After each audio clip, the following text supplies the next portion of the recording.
La raison numéro 7, c'est d'arrêter le pillage de notre patrimoine national et rétablir de puissants services publics à la française.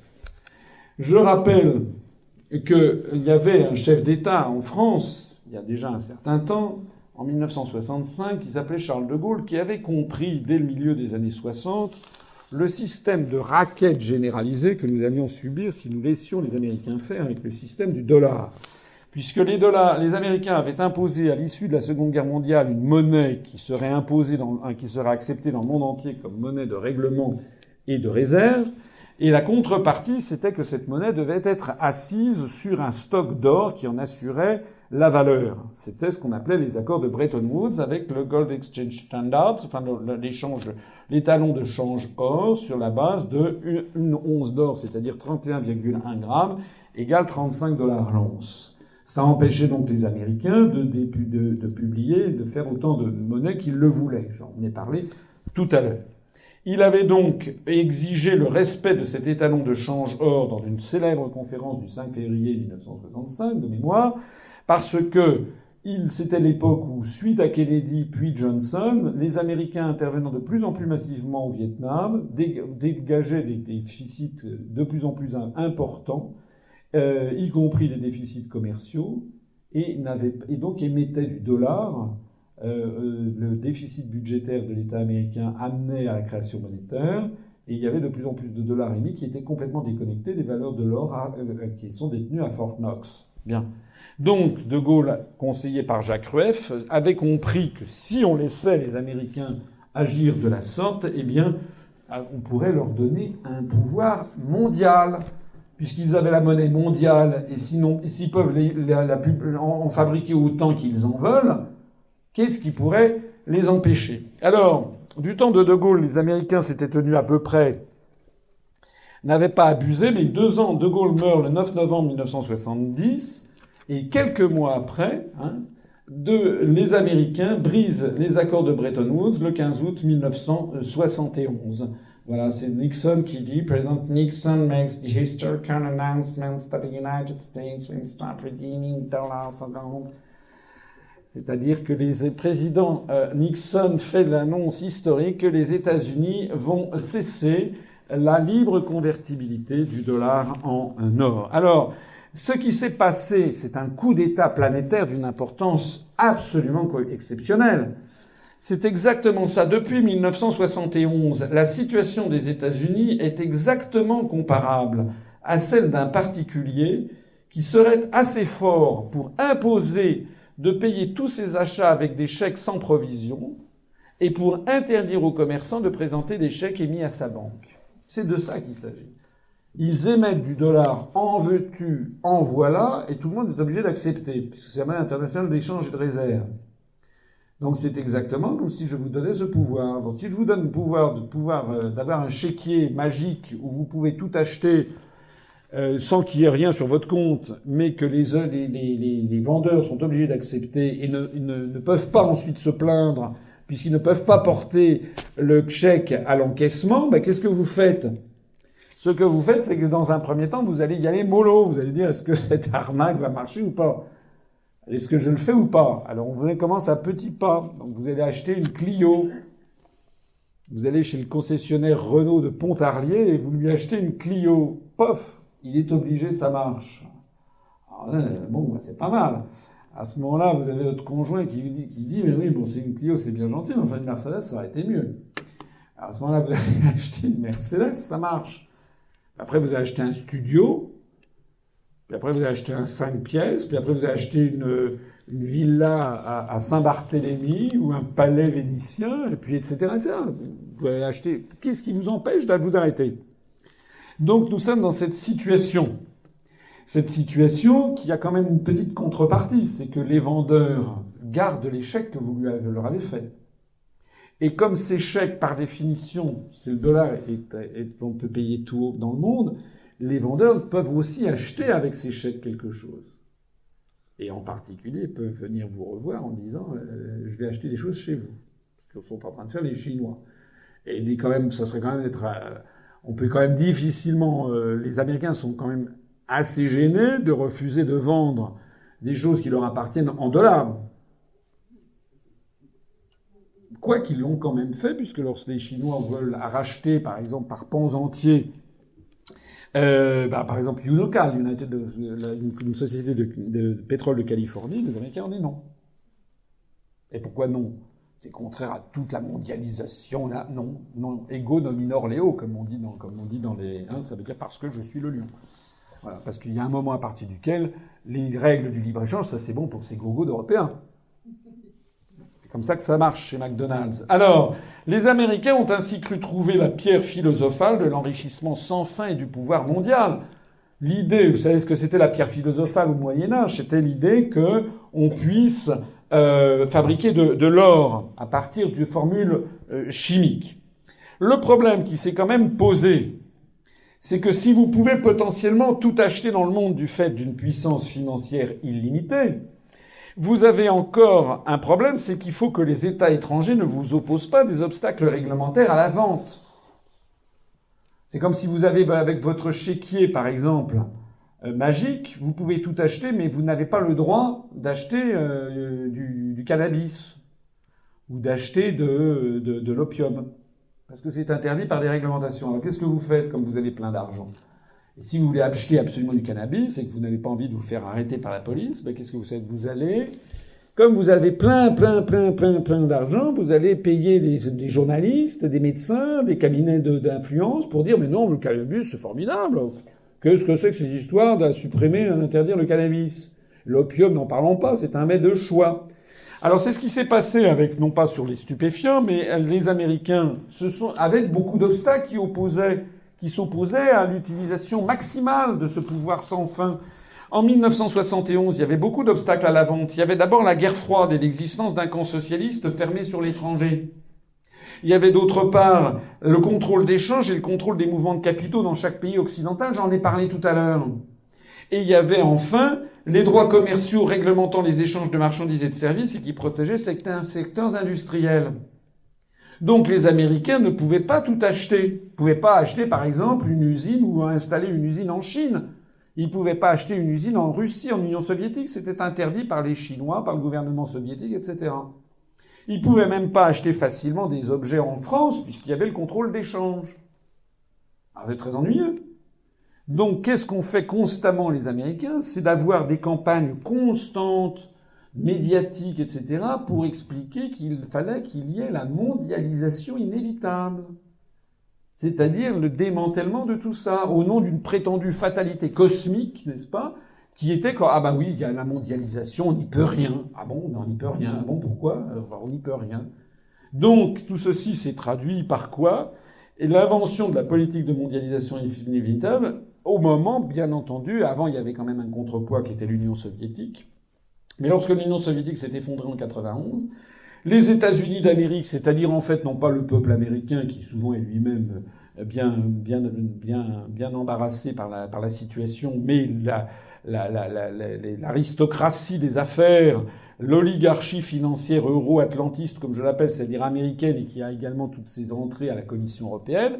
Donc, d'un côté, monsieur Michael Cantor, le US Trade Representative, et de l'autre côté, monsieur Sir Léon Brittan, le commissaire européen chargé des négociations commerciales multilatérales, sont tombés d'accord en 93 sur un accord qui s'appelle l'accord dit de Blair House, qui a débloqué l'accord qui était en suspens depuis des années, l'accord du GATT, dit du cycle de l'Uruguay, et a abouti à la création de l'Organisation mondiale du commerce et aux accords de Marrakech du 15 avril 1994. Au nom desquels, eh bien, tout simplement, on a décidé d'un seul que c'était comme la fin de la guerre froide le permettait, c'était le démantèlement du camp socialiste. Le contrôle d'échange a été supprimé, le contrôle des mouvements de capitaux en Europe sous la pression des institutions européennes et des campagnes de presse. Je rappelle que c'est quand même le gouvernement socialiste, c'est M. Bérégovoy qui est le responsable en chef de ces démantèlements. Je rappelle que le traité de Maastricht a été signé par François Mitterrand, président de la République, et Roland Dumas, ministre socialiste des Affaires étrangères. J'ai d'ailleurs une fois déjeuné avec lui, et je lui dis, mais c'est quand même une grosse connerie. Et il me dit, je suis bien d'accord, mais je voulais pas le signer. Alors je lui dis, mais enfin, bon, et pourquoi donc l'avez-vous signé? Il m'a dit, c'est parce que c'est Mitterrand qui me l'a demandé. D'ailleurs, moi, j'étais contre, quand j'étais député en 1957, j'ai voté contre le traité de Rome. Voilà. Si M. Roland Dumas m'écoute, je suis prêt à discuter avec lui. D'ailleurs, je pense qu'il confirmera mes dires. C'est la vérité. En tout cas, c'est ce qu'il m'a dit. En attendant, voilà ce qui s'est passé. C'est-à-dire que nous avons donc décidé, nous, c'est pas nous, c'est le traité de Maastricht, l'ensemble des pays d'Europe a donc décidé, sous ces pressions, on a dit c'est la mondialisation inévitable, c'est dû à Internet. Ah bon, pourquoi? Avant, on avait eu les Boeing 747, la télévision, les satellites, il n'y avait pas une mondialisation inévitable. Hein. Et avec Internet, on peut interdire tout ce que l'on veut avec Internet. Hein. Il y a plein de choses que l'on peut interdire sur Internet. Donc ça n'a rien à voir, mais on a utilisé l'outil Internet pour faire croire qu'il allait falloir, d'un seul coup, tout déréglementer. Donc on a mis fin au contrôle d'échange, ces fameux articles 63, toute restriction aux échanges de mouvements de capitaux est interdite. Et puis, les droits commerciaux réglementant les échanges, eh bien, ça a été le démantèlement des droits commerciaux réglementant les échanges de marchandises et de services, grâce à la complicité des institutions de Bruxelles, puis grâce à l'Organisation mondiale du commerce créée à Marrakech. On est passé de 3 feux rouges à 3 feux verts. Le résultat des courses, eh bien, c'est ça. C'est que les États-Unis ont pu acheter et développer leur déficit et leur dette, leur endettement à la fois public, privé, secteur financier et ménage dans des proportions phénoménales. Cette courbe, elle est assez intéressante. Elle vient de chez Bloomberg. Elle a été reprise ici, je l'ai reprise sur le site d'Olivier Berruyer, Les Crises. Elle est un peu mieux faite que la courbe que j'avais trouvée moi-même sur Bloomberg, qui était un peu quelques années auparavant. Donc on voit quoi? C'est une courbe qui est intéressante parce qu'elle commence en 1915 jusque donc en 2011. Donc c'est sur une très très longue période, c'est sur un siècle, et on voit qu'on a eu donc l'ensemble de l'endettement de la société américaine était aux alentours de 150%, ménages, entreprises non financières, administration publique et entreprises semi-publiques, a fait un boom jusqu'à la crise des années 20. En atteignant à peu près 270%, puis a rebaissé.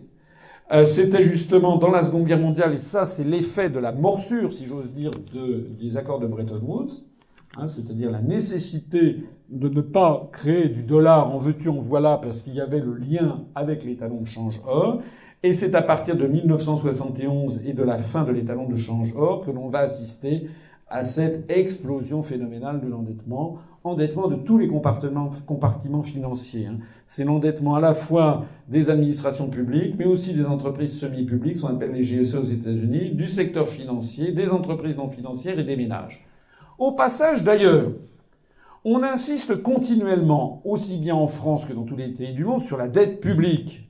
On vous dit la dette publique, la dette publique, la dette publique, la dette publique. C'est comme si c'était quelque chose d'effrayant. Mais vous voyez bien qu'aux États-Unis, la dette publique est certes très importante. Elle représente à peu près 150% du PIB, mais la dette des ménages et des entreprises, elle, représente 250% du PIB. C'est-à-dire que tous les acteurs économiques aux États-Unis sont endettés et hyper endettés. Donc c'est une économie d'hyper-endettement qui montre à quel point, d'ailleurs, nous sommes en face d'un privilège dollar que le dollar ne vaut plus rien. D'ailleurs, en 1971, une once d'or valait $35. Aujourd'hui, une once d'or vaut à peu près $1 600, ce qui veut dire que le dollar a perdu, par rapport au prix de l'or actuel, à peu près 98% de sa valeur, sachant que les cours de l'or actuels sont manipulés. Et que, s'ils n'étaient pas manipulés, ils vaudraient certainement bien davantage encore. Je signale donc que le total de l'endettement public et privé américain a dépassé 400% du PIB en 2009, pourcentage énorme et très largement supérieur à celui qui avait été atteint lors de la grande crise des années 30. Je signale également que la France, en dépit du track record formidable de M. Sarkozy, qui a augmenté de 600 milliards d'euros, 600 à 700 milliards d'euros notre dette publique, la France, l'endettement total de tous les agents économiques en France, dette publique plus ménage plus entreprise, est de l'ordre de 240% du PIB. Il est vrai que M. Sarkozy a fait très fort parce qu'il y a encore quelques années, on était à 150%. Mais même à 240%, la situation est très préoccupante, ça c'est vrai. Mais vous voyez que on nous dit qu'effectivement c'est la fin des haricots, mais les États-Unis à 400%, personne n'en parle. D'ailleurs, ce sont en général les ultralibéraux qui nous disent qu'ils veulent tailler dans le vif des dépenses publiques, comme si c'était encore une fois seulement l'État. D'abord, les dépenses publiques en France, c'est pas seulement l'État, c'est les collectivités locales, c'est notamment tous ces organismes décentralisés, les départements, les conseils régionaux, conseils généraux. Paraît-il qu'on n'a pas le droit de critiquer, et sinon on est un affreux jacobin, mais l'envol des dépenses des collectivités locales a été considérable depuis la décentralisation. Mais en plus de ça, il y a aussi les endettements des ménages et des entreprises, qui d'ailleurs sont assez faibles en France, puisque les ménages français sont relativement peu endettés, c'est parmi les moins endettés du monde occidental. Voilà. Donc, notre situation financière est mauvaise, mais que dire de celle des États-Unis d'Amérique?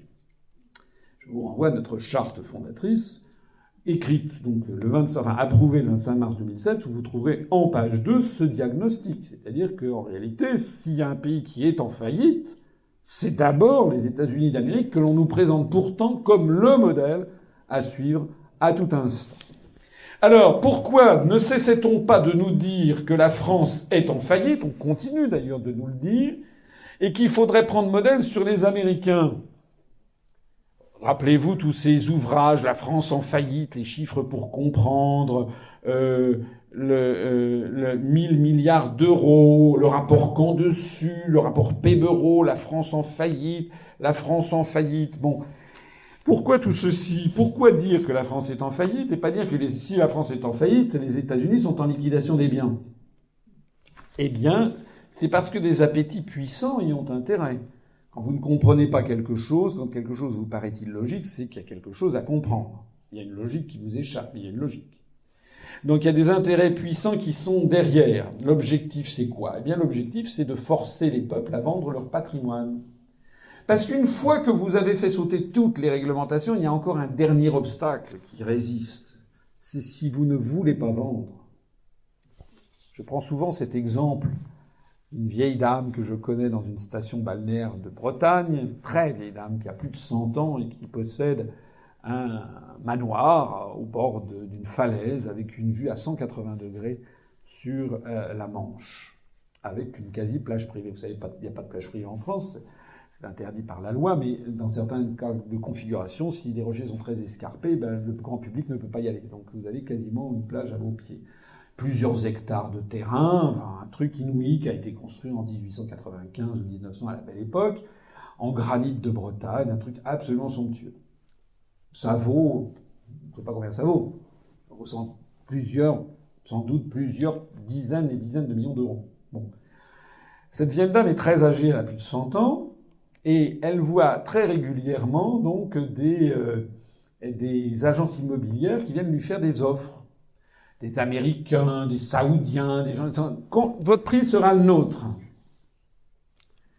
Et cette dame a beaucoup de... Comment dirais-je elle ne veut pas vendre. Ce qui peut se comprendre, puisqu'elle a passé sa vie là-dedans, elle a 100 et quelques années. Bon, on peut comprendre qu'elle n'ait pas envie de vendre. Ça ne l'intéresse pas de voir son manoir être vendu à un magnat de Hong Kong ou bien à un Golden Boy de New York. Elle ne veut pas vendre. Donc qu'est-ce que vous faites face à quelque chose comme ça? Dans un cas comme ça,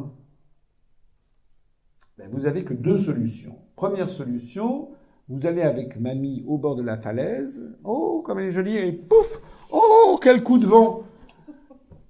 Ça, c'est l'invasion de l'Irak. C'est l'invasion de l'Irak, ce sont les guerres fondées sur des... Vous basculez directement dans la criminalité pour aller piquer les réserves en hydrocarbures. Voilà, c'est Halliburton, c'est exactement ça. Puis la deuxième façon, c'est si vous êtes quand même un tout petit peu plus gentleman, à ce moment-là, vous allez voir mamie et vous lui dites « Mais mamie, est-ce que je pourrais regarder tes comptes ?» Et puis, alors, mamie, elle est un petit peu fatiguée, elle était très très âgée, un petit peu. Et puis, on dit « Mais mamie, t'as pas payé tes impôts fonciers? T'as pas payé ta taxe d'habitation et ta taxe foncière ?» Alors elle dit « Comment ?» Mais oui, ta taxe d'habitation, taxe foncière, elle va payer. Alors, à ce moment-là, elle prend peur. Et alors elle dit, ah, mais c'est vrai, mais qu'est-ce qui va m'arriver? Parce que mamie, elle comment dirais-je, elle respecte la loi. Et alors, on lui fait peur. On lui dit, mais mamie, t'es hyper endettée, tu te rends pas compte? T'es en faillite, mamie. Il y a pas, malheureusement, je vois pas d'autre solution, il va falloir que tu vendes, hein. Ah bon? Et là, vous la paniquez et elle se met à vendre. Alors ça, c'est exactement ce qui se passe en Europe. Nous, on n'a pas le droit au schéma de la falaise. On pousse, ça c'est le schéma Irak, Libye, etc. Nous, on a droit au schéma faire paniquer les peuples. Vous êtes en faillite, donc il faut que vous vendiez dardard votre truc. Et donc c'est pour ça que vous avez un aspirateur à dollars et que on vend et on vend et on vend. Au motif que nous serions trop endettés, on vend à des fonds de pension qui sont gorgés de liquidités aux États-Unis. Il y en a plus de 100 qui ont des dizaines de milliards de dollars. Or, c'est le dollar là-bas, c'est une monnaie qui est quasiment virtuelle. Et donc, nous vendons des patrimoines, nous vendons, on privatise les unes après les autres les entreprises publiques, on vend les hôtels particuliers, etc., etc., pour prétendument nous désendetter.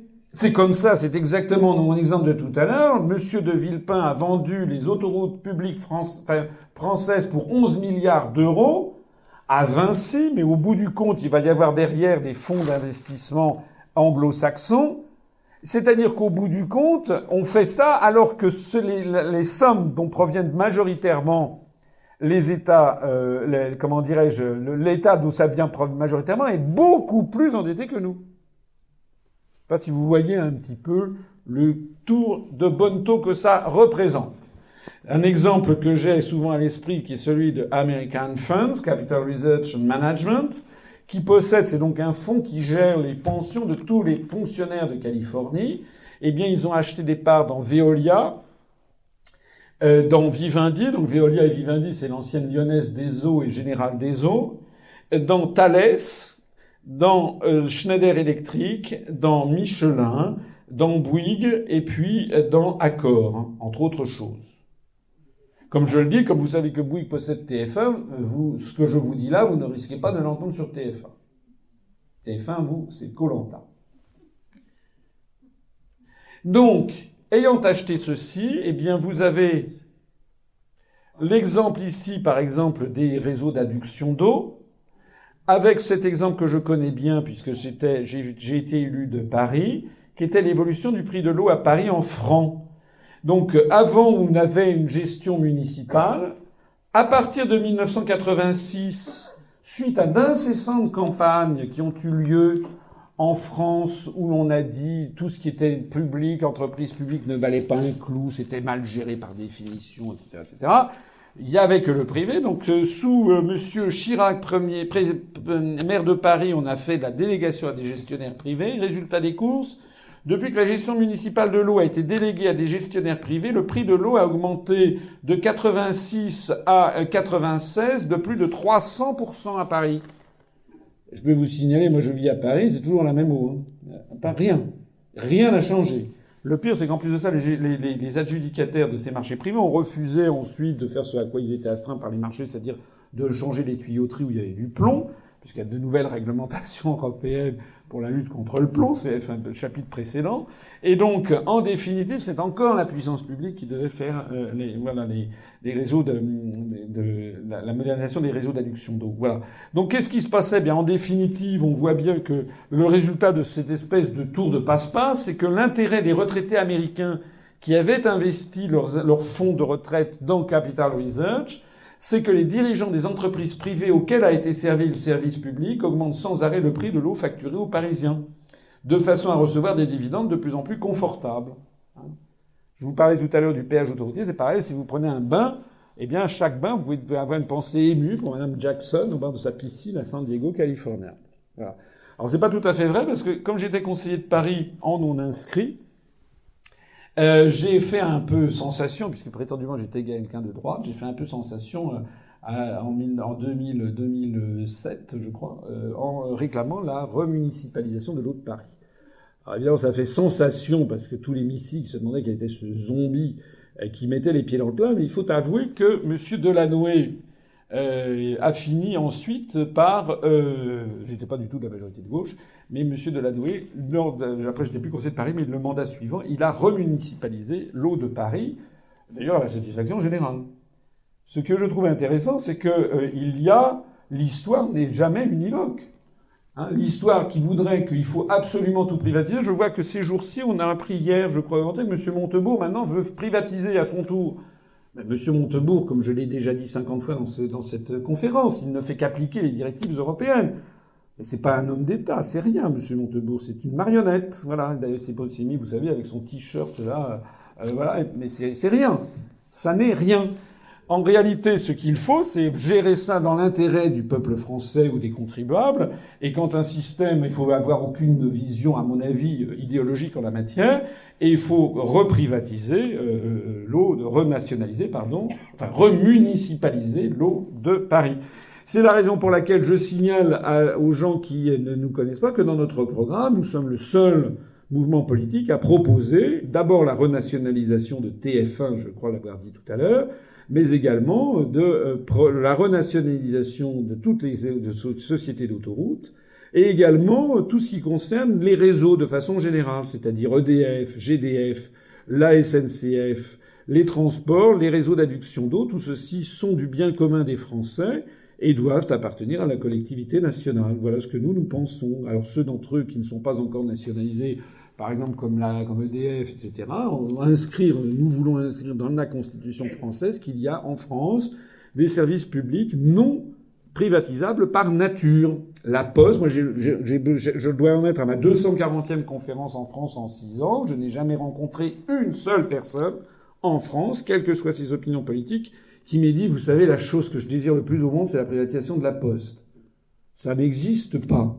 Voilà. Les Français, ils ont un modèle qui remonte à très loin, je l'explique souvent, c'est le modèle qui date de Louis IX, avec les établissements de commun profit, puisque en 1245, le roi de France a eu pour la première fois dans l'histoire, a eu l'idée de créer des hospices pour indigents, donc des manants, des paysans illettrés, etc., qui avaient des maladies, étaient reçus dans des hospices qui étaient financés par la cassette du roi. Et les Français ont exigé la canonisation du roi. Il est devenu Saint-Louis dès la fin du XIIIe siècle. Voilà. Et ça, c'est très important pour notre mentalité collective. Les Français ont besoin d'un État régulateur et qui assure un minimum de justice sociale. Nous sommes comme ça, et voilà, et tous les gens, que ça va bien au-delà de la droite et de la gauche. Beaucoup de gens de droite sont d'accord. C'était d'ailleurs sur ce consensus national qui était fondé le programme du Conseil national de la résistance de 1944, dont nous nous sommes très largement inspirés pour notre propre programme. Ça n'est pas parce que nous voulons inscrire que la EDF, GDF, EDF c'est très important, EDF, parce que c'est des investissements sur 30 ou 40 ans. Tous les spécialistes savent que c'est une catastrophe de confier au privé des industries dont le cycle d'investissement est aussi lourd. C'est une ineptie. Donc c'est pas pour rien d'ailleurs que la France était devenue le premier électricien mondial. C'est une catastrophe, c'est une calamité de revenir sur ce schéma qui a donné des très grands résultats. EDF, GDF, la Poste, la SNCF, les réseaux de traitement des eaux et les TF1, pas toutes les, on admet qu'il y ait des sociétés privées de télévision, mais pas la première chaîne qui a une part de marché colossale dans la formation de l'opinion publique. Et puis également donc les réseaux d'adduction dont je ne pense pas en avoir oublié. Je précise aussi que nous avons prévu de tout établissement financier ayant besoin d'un secours de l'État sera ipso facto nationalisé. Voilà. Et c'est pas un programme, c'est le programme commun de la gauche de 1972 qui allait bien au-delà. Nous, c'est un programme à minima. Je suis obligé de constater que c'est le programme le plus à gauche de tous les programmes existants. Parce que si vous regardez dans le détail ce qui est proposé à gauche, c'est rien. Je le dis d'autant plus que moi, je suis, paraît-il, un homme de droite. Alors, traité sur le fonctionnement de l'Union européenne, c'est l'article 106. L'article 106 est un article terrible puisqu'il précise que les entreprises chargées de la gestion des services d'intérêt économique général, les entreprises publiques, ou présentant le caractère d'un monopole fiscal sont soumises aux règles des traités, notamment aux règles de concurrence. Cet article 106, dont là encore personne ne vous parle, il inscrit grave dans le marbre le fait que la Commission européenne et que l'Union européenne visent à placer constamment les entreprises dans les règles de concurrence. C'est pour ça, par exemple, que nous avons vu ce que je considère comme absolument scandaleux, l'ouverture du marché du gaz en France à JP Morgan ou à Goldman Sachs par le gouvernement Fillon. Et pourquoi est-ce qu'ils ont fait ça? C'est pas Goldman Sachs et JP Morgan, bien sûr, parce qu'ils sont de tous les mauvais coups, mais parce qu'il y a les instructions venant de la Commission européenne et des traités, notamment l'article 106, c'est que les entreprises doivent être mises en situation de concurrence. Et pourquoi donc? C'est ça qui est en train de détruire nos services publics, hein. C'est pour ça qu'il faut réagir, et ça n'est pas parce que ça suffit de dire d'incriminer spécialement Sarkozy, Woerth ou je ne sais pas qui sont bien entendu partie prenante. Mais d'ailleurs, on voit bien que la gauche en ce moment ne sait plus quoi dire, parce qu'ils sont en train de faire tout ce qu'ils reprochaient à Sarkozy et à Woerth de faire. Et tout simplement parce qu'ils ont menti aux Français, parce que la bonne explication, c'est celle que je donne, c'est que de toute façon, que ce soit la droite ou la gauche, ça ne sert à rien, puisque les décisions sont prises par d'autres. Donc c'est notre numéro 7. Il faut que la France dénonce juridiquement de nombreux articles des traités européens, notamment l'article 106 du TFUE, si nous voulons conserver nos services publics à la française, et nous avons tout à fait le droit.